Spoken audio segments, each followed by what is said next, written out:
Você sabia que a preguiça pode esconder uma visão pessimista da vida e que a terapia para o preguiçoso é o trabalho? No programa de hoje vamos conversar sobre a preguiça, o descanso e a lei do trabalho, com a psicóloga e estudiosa do Espiritismo, Lúcia Cecília da Silva. No Momento Espírita, teremos uma mensagem sobre os efeitos da opinião dos outros em nós.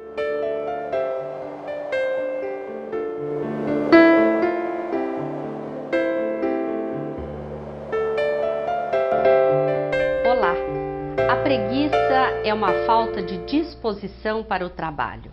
É aquela demora ou lentidão para fazer qualquer coisa. O preguiçoso frequentemente adia compromissos, decisões, projetos, mudanças ou até simples afazeres rotineiros. Com isso, compromete a si mesmo e aos outros.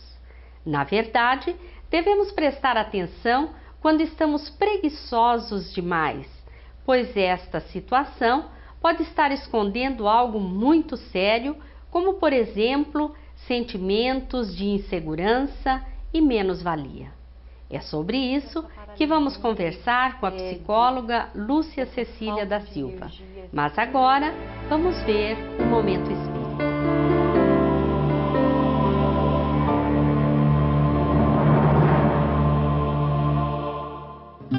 Você se importa com a opinião que os outros têm a seu respeito?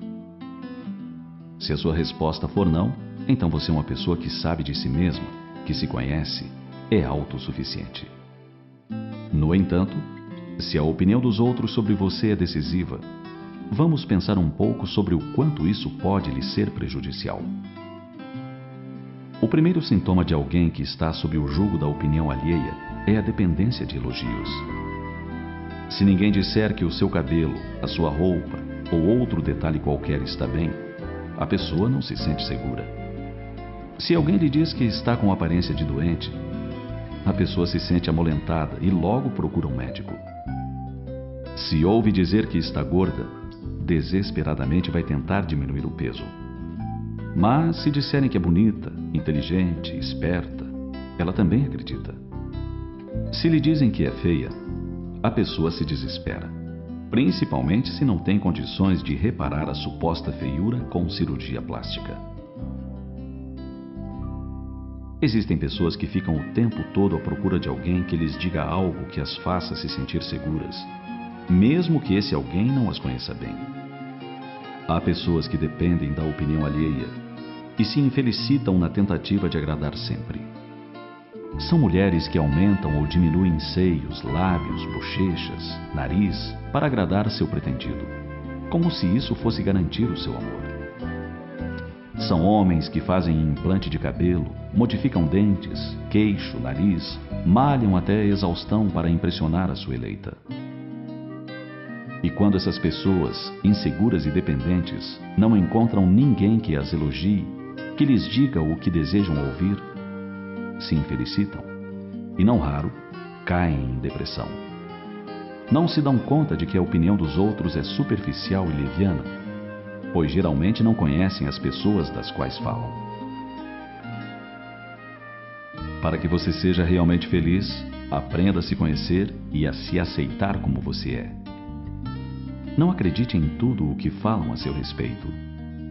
Não se deixe impressionar com falsos elogios, nem com críticas infundadas. Seja você. Descubra o que tem de bom em sua intimidade e valorize-se. Ninguém é melhor que você para saber o que se passa na sua alma. Procure estar bem com a sua consciência, sem neurose de querer agradar aos outros, pois os outros nem sempre dão valor aos seus esforços. A meditação é excelente ferramenta de autoajuda. Mergulhar nas profundezas da própria alma em busca de si mesmo é arte que merece atenção e dedicação. Quando a pessoa se conhece, podem emitir dela as opiniões mais contraditórias, que ela não se deixa impressionar nem iludir, pois sabe da sua realidade. Nesses dias em que as mídias tentam criar protótipos de beleza física, e enaltecer a juventude do corpo como o único bem que merece investimento, não se deixe iludir. Você vale pelo que é, e não pelo que tem ou aparenta ser. A verdadeira beleza é a da alma. A eterna juventude é atributo do espírito imortal. O importante mesmo é que você se goste, que você se respeite, que se cuide e se sinta bem. A opinião de alguém só deve fazer sentido e ter peso se esse alguém estiver realmente interessado na sua felicidade e no seu bem-estar. Nenhuma opinião que emitam sobre você deve provocar tristeza ou alegria em demasia. Os elogios levianos não acrescentam nada além do que você é, e as críticas destrutivas não tornarão você pior. Busque o autoconhecimento e aprenda a desenvolver a autoestima. Mas lembre-se, seja exigente para consigo mesmo e indulgente para com os outros. Eis uma fórmula segura para que você encontre a autoconfiança e a segurança necessárias ao seu bem-estar efetivo. E jamais esqueça que a verdadeira elegância é do caráter, que procede da alma justa e nobre. Pense nisso e liberte-se do jugo da opinião dos outros.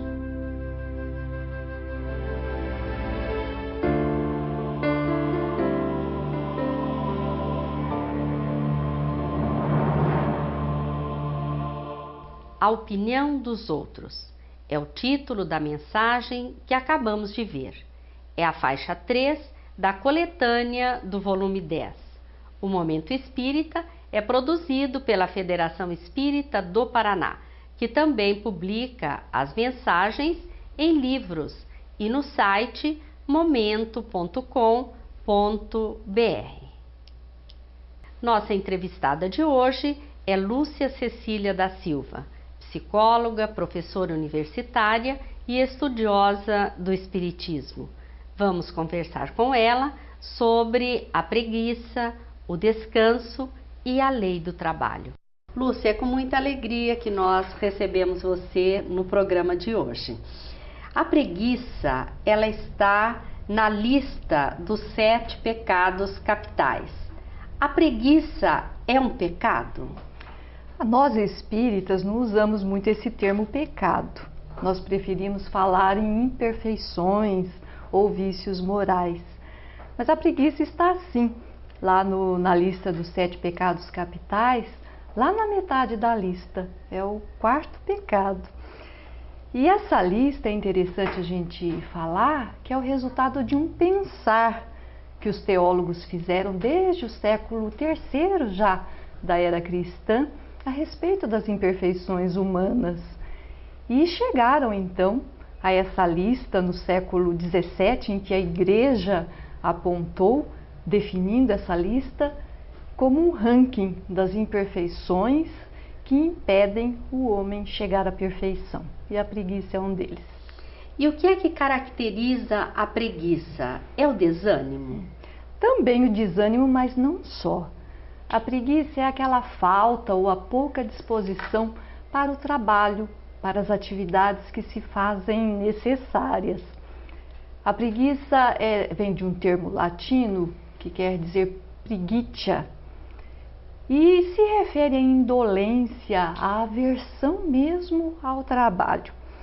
Mas nós podemos dividir a preguiça ou falar na preguiça pensando em alguns aspectos. O primeiro, diríamos que é a procrastinação, que é aquela falta de vontade de fazer o que é necessário fazer hoje. O deixar para amanhã aquilo que podemos fazer hoje. Um outro aspecto é o desânimo, aquela indisposição para se fazer, aquela letargia, aquele tédio. E um terceiro aspecto bastante importante na preguiça é a inação, ou seja, realmente a falta de vontade, a falta de energia, a falta de força para realizar as tarefas necessárias. Então, a preguiça é também a falta de motivação. Isso faz a gente pensar que ela pode ter causas mais profundas, não é, Lúcia? Alguns fatores que causam a preguiça, que a gente pode citar, pode ser a baixa autoestima, aquele sentimento de desvalor que a pessoa tem acerca de si mesma. Então ela pensa, se eu não valho nada, por que vou fazer isso ou aquilo? Por que vou me dedicar a essa tarefa? Por que vou me dedicar a esse trabalho? É causa também da preguiça uma visão pessimista da vida, uma visão pessimista de todo o projeto. A pessoa pessimista, ela fica preguiçosa porque ela não vê que o resultado de seu trabalho vai ser positivo. Então, naquele mesmo pensar, se tudo vai mal, se tudo vai acabar mal, por que eu vou fazer? Uma outra causa que a gente pode colocar também é o tédio. O tédio é aquela falta de energia, aquela indisposição mais relacionada ao sentido existencial, mais relacionada ao sentido da vida. Uma pessoa que se encontra tediosa, ela não encontra sentidos para a sua vivência, para o seu existir. E quando ela está assim, ela também vai ficar preguiçosa, porque se não tem sentido, por que vou fazer, por que vou me movimentar, por que a ação? O ressentimento também é uma das causas da preguiça. É interessante isso porque o ressentimento é o guardar aquela mágoa no coração, guardar aqueles sentimentos pesados, digamos assim. Ficar sentindo novamente, Ficar né? sentindo tudo novamente, algo que deveria ser superado, e isso realmente pesa. É como se quedasse o indivíduo, a pessoa ali naquele lugar, paralisando-a de ir em frente. Se está magoado, por quê? Eu vou. Se estou ressentido com isso, com aquele, por quê? Então, nesse sentido, a preguiça é sim, causa e consequência de distúrbios mais profundos, como por exemplo a depressão. Uma pessoa que fica preguiçosa por muito tempo, ao mesmo tempo que é um sintoma de que ela pode estar num processo depressivo, esse estar muito tempo pode fazer num círculo vicioso aí a pessoa entrar no processo realmente de depressão clínica, inclusive, sendo necessário o tratamento medicamentoso, psicoterápico e tudo mais. E a preguiça pode ter causas de ordem física, Lúcia? O fator primordial da preguiça é o fator espiritual, emocional. Emocional, né? A gente confunde muito isso. Então, o cerne da preguiça é o espiritual. Tanto é que a origem primeira nessa lista dos pecados capitais não era a preguiça, era o termo assídia, lá nos idos dos anos 300 da era cristã, e permaneceu como assídia até o século 12 ou 13, se não me engano, com Tomás de Aquino. Ele falava na assídia, e assídia quer dizer precisamente preguiça espiritual. Olha, interessante. E com o tempo, no século 17, então, preferiu-se usar o termo preguiça, tirando um pouco esse caráter espiritual que tem aí a preguiça, essa imperfeição humana. Mas historicamente, já no próprio termo nos diz dessa causa espiritual. Pelo que você disse, a preguiça é muito diferente da necessidade de descansar. Nem sempre, quando a gente fala que está com preguiça, é preguiça mesmo, não é, Lúcia? Exatamente. A gente fala muito que está com preguiça. Isso. Ultimamente andamos muito preguiçosos, mas na verdade estamos precisando mesmo de descansar.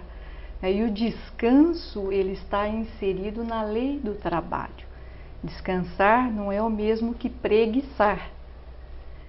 Aliás, tem um adágio popular que fala bem o que é preguiça. Diz assim: que preguiça é a vontade de descansar antes de ficar cansado.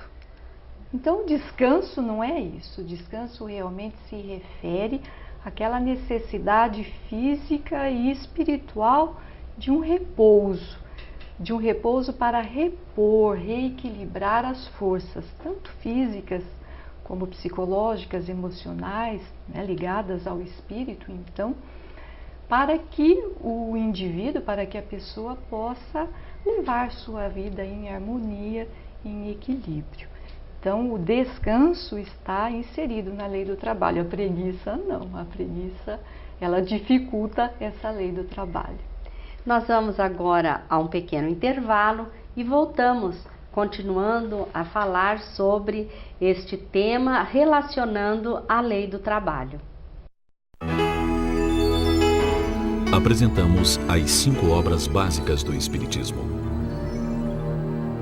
O Livro dos Espíritos, com suas 1019 questões, tem respostas para as principais dúvidas do ser humano. É o livro basilar da doutrina espírita, contendo seus aspectos filosófico, científico e religioso. O Livro dos Médiuns, segundo livro da codificação espírita, é um guia seguro para aqueles que são médiuns ou para aqueles que se interessam pela parte científica da doutrina espírita. O terceiro livro do Pentateuco Espírita é o Evangelho segundo o Espiritismo. Nele, Allan Kardec reuniu os ensinos morais de Jesus e os comentários dos benfeitores espirituais à luz da doutrina espírita. O céu e o inferno discorre sobre a justiça divina na visão espírita. Neste quarto livro, Allan Kardec foi subsidiado por comunicações de espíritos que relataram como viviam na Terra quando encarnados e como estavam vivendo após a morte no mundo espiritual. No quinto livro, A Gênese, encontramos análises sobre a formação da Terra e do Universo. Encontramos também análise sobre o futuro, explicação sobre os milagres de Jesus, além de conter uma abordagem sobre o final dos tempos, sobre a lei imutável do progresso, entre outros assuntos. Estamos conversando com Lúcia Cecília, estamos tratando de um tema que diz respeito a todos nós, a preguiça e o trabalho.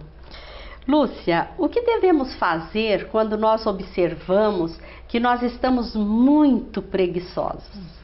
Olhar para essa preguiça, olhar para si mesmo, porque só quando a gente procura olhar para nossas imperfeições e procura compreendê-las, é que vamos encontrar o caminho para superá-las e acabar transformando-as em virtudes.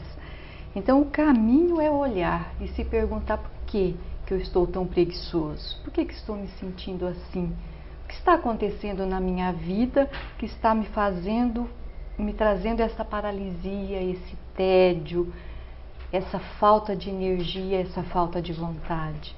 É algo relacionado no meu trabalho? Estou gostando do meu trabalho? Estou satisfeito? É algo na minha vida, na minha família? Enfim, em todos os aspectos da vida se perguntar, eu estou bem? Se não estou, por quê? E tentar identificar. Você mencionou a lei do trabalho. O que é o trabalho para o Espiritismo? Para o Espiritismo, o trabalho é toda ocupação útil. No Livro dos Espíritos, nós vamos encontrar lá na parte terceira, que trata das leis morais, o capítulo 3º também, só sobre a lei do trabalho. São as questões de 674 a 683. E lá, Kardec faz uma série de perguntas aos benfeitores espirituais acerca deste tema. E eles respondem que o trabalho faz parte da natureza, é uma lei natural. E se é uma lei natural, é necessário. E como estamos intrincados, somos determinados por essa lei natural, o trabalho é uma necessidade para nós. E Kardec ainda pergunta se trabalho é só ocupação material. E os benfeitores dizem que não. Não é só relativo ao físico, ao material, mas trabalho espiritual também é trabalho. O trabalho e o descanso estão relacionados. Como identificar quando é necessário o descanso? Quando não é preguiça, né? Kardec perguntou isso aos benfeitores também e eles responderam: o trabalho está no limite das forças. Olha como é importante o autoconhecimento para fazer essa distinção. Quando será que estamos no limite das forças para o trabalho? É preciso que a gente faça uma autoavaliação, uma reflexão. Estamos colocando todos os nossos recursos, estamos colocando nossas potencialidades, e quando é que estamos nos esgotando nesse colocar para fora o ser? Então é nesse momento em que a gente vai observar quando devemos repousar, descansar, dar aquela parada para que o espírito se revigore.